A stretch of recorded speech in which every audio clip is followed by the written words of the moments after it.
പ്രിയപ്പെട്ട സഹോദരങ്ങളെ, ഞാൻ നിങ്ങളുടെ മുന്നിലേക്ക് വീഡിയോയുമായി എത്തുമ്പോൾ വലിയൊരു കാര്യമാണ് നിങ്ങൾ ഇതിലൂടെ മനസ്സിലാക്കേണ്ടത്.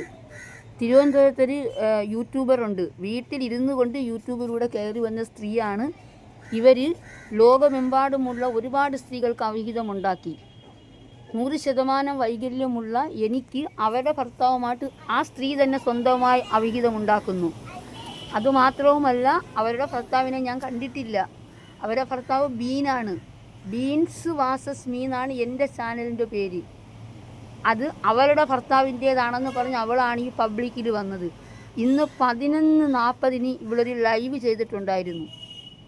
ഒരു ഭിന്നശേഷിയുള്ള എന്നെ അവൾ തെരുവ് വേശ്യ എന്നും അതുപോലെ തന്നെ ഭിന്നശേഷിക്കാരെല്ലാം തെണ്ടികളാണെന്നും ഇവൾ പറഞ്ഞു. അധികാരിയിൽ ഞാൻ എത്തിച്ചു. അവിടെ നിന്നും ഒരു പേപ്പർ വന്നതിന് ശേഷം ഇവരുടെ ചാനലിൻ്റെ കാര്യത്തിൽ ഞാനൊരു തീരുമാനമുണ്ടാക്കും. അതുകൂടാതെ ഞാൻ കുറച്ച് നിയമപാലകരുമായിട്ട് ബന്ധപ്പെട്ടു. അതുപോലെ തന്നെ തിരുവനന്തപുരത്തിലെ കുറച്ച് പ്രവർത്തകരുമായിട്ട് ഞാൻ ബന്ധപ്പെട്ടിട്ടുണ്ട്. ഇതുപോലെ ഒരു സ്ത്രീകൾക്കും ഇവളിൽ നിന്നും ഇനി അനുഭവം ഉണ്ടാവാൻ പാടില്ല. ഇവൾ പക്കാ കള്ളിയാണ്. ഇവൾ ഒരുപാട് ചീറ്റിങ് ചെയ്തിട്ടുണ്ട്. ഞാൻ തെളിവുകൾ നിങ്ങൾക്ക് നിരത്തി പറയാം. ഇവൾ ഒരുപാട് ആണുങ്ങളുടെ കയ്യിൽ നിന്നും പൈസ മേടിച്ചിട്ടുണ്ട്. ആ നെജില എന്ന് പറയുന്ന പോലെ തന്നെ ഇവളും പക്കാ ഫ്രോഡാണ്.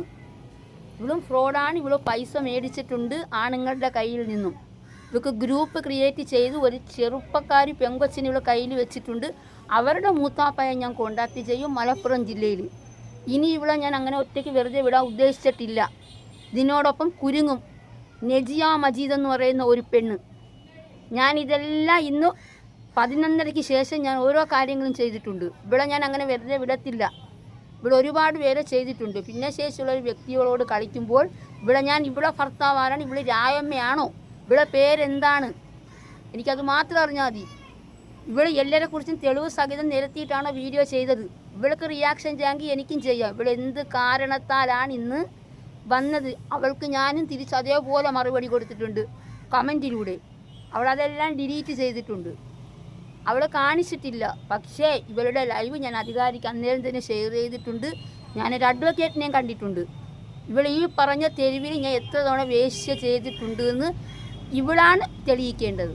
അതുപോലെ തന്നെ നെജിലയുടെ ഏത് ചാരിറ്റിയാണ് എനിക്ക് നെജില ചെയ്തതെന്നും ഇവൾ തെളിയിക്കണം.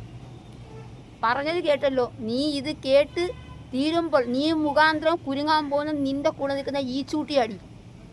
അവരുടെ കുടുംബം, അവരുടെ മാതാപിതാക്കൾ, അവരുടെ മൂത്താപ്പ, അങ്ങനെ എല്ലാവരെയും ബന്ധപ്പെടും. അത് യാതൊരു സംശയവും ഒളിച്ചല്ല അവൾ കമൻറ്റ് ചെയ്യേണ്ട. ചെയ്തിരിക്കും. മലപ്പുറത്തോട്ട് ഞാൻ ബന്ധപ്പെട്ടിട്ടുണ്ട്.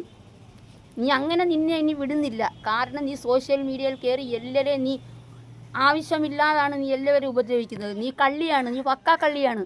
നിൻ്റെ തെളിവ് സഹിതം ഞാൻ നിരത്തി നിൻ്റെ കള്ളം ഞാൻ പുറത്ത് കൊണ്ടുവന്നിരിക്കും. നിൻ്റെ ഭർത്താവ് നിനക്കൊന്നുമല്ല. നീ ഒരു SSLCക്ക് ഒരു മോൻ ജയിച്ചിട്ട് വന്നപ്പോൾ മക്കൾക്കൊപ്പം കേക്ക് മുറിച്ച് അടി സ്വന്തം ഭർത്താവിന് കൊടുക്കാത്ത നീയാണടി ഭർത്താവിൻ്റെ മാഹാത്മ്യം പറയുന്ന എടി. അവിടെ എന്നെ വന്ന നിന്നെ ഞാൻ അങ്ങനെ വെറുതെ വിടത്തില്ല. രായമ്മേ, ഏത് രായമ്മ അവിടെ വന്നോളും എല്ലാം. അത് കണക്കന്നെ എന്നെപ്പോലെ വൈകല്യമുള്ള നിൻ്റെ ഭർത്താവ്, അയാളെ ഒരിക്കലും ഞാൻ ഒന്നും പറയില്ല. കാരണം അയാളുടെ അവസ്ഥ അങ്ങനെ. നിന്നെപ്പോലൊരു കരടിയിലൂടെ ജീവിക്കുന്നുണ്ടല്ലോ, അയാളെ തൊഴുകണം. അതുപോലെ ഇങ്ങനൊരു മകൾ ഒരു അമ്മയ്ക്കും ജനിക്കാതെ പോട്ടടി. നിൻ്റെ മക്കളായിട്ട് ജനിച്ച അവരെയും ഞാൻ ഇപ്പം പരിതപിക്കുകയാണ്. ഇങ്ങനൊരു അമ്മയ്ക്ക് ഇങ്ങനെ മക്കൾ ജനിച്ചല്ലോ എന്ന്. കേട്ടാടി. എടി, വൈകല്യമുള്ളവർക്ക് ഓർഗാസം ഇല്ലടി. നാണം കെട്ട നാറി നിനക്കാണത്. അത് വന്നതുകൊണ്ടാടി നീ സ്നേഹതീരത്തിൻ്റെയും പേരുകൾ ഒരുപാടുണ്ടടി. സ്വന്തം ഭർത്താവ് വയ്യാത്ത ഭർത്താവ് ഒന്നിനും ഉണ്ടാക്കി നീ കൈ വെച്ചിരിക്കുന്നത് നാറി. നീ പബ്ലിക്ക് വന്ന് വിളിക്കുമ്പോൾ ഓർത്തുള്ളടി പറയാൻ. എന്നെ വെറുതെ ഞാൻ വിടത്തില്ല. നിൻ്റെ വീട്ടിൽ ഞാൻ വരും. നീ എന്നെ നേരിൽ കണ്ടാതീടി. പേടിക്കുന്നവളല്ല ഞാൻ. അത് നിന്നെ ഞാൻ മനസ്സിലാക്കി തരും. സോഷ്യൽ മീഡിയ അല്ല ജീവിതമെന്ന് നിന്നെ ഞാൻ ബോധിപ്പിക്കും.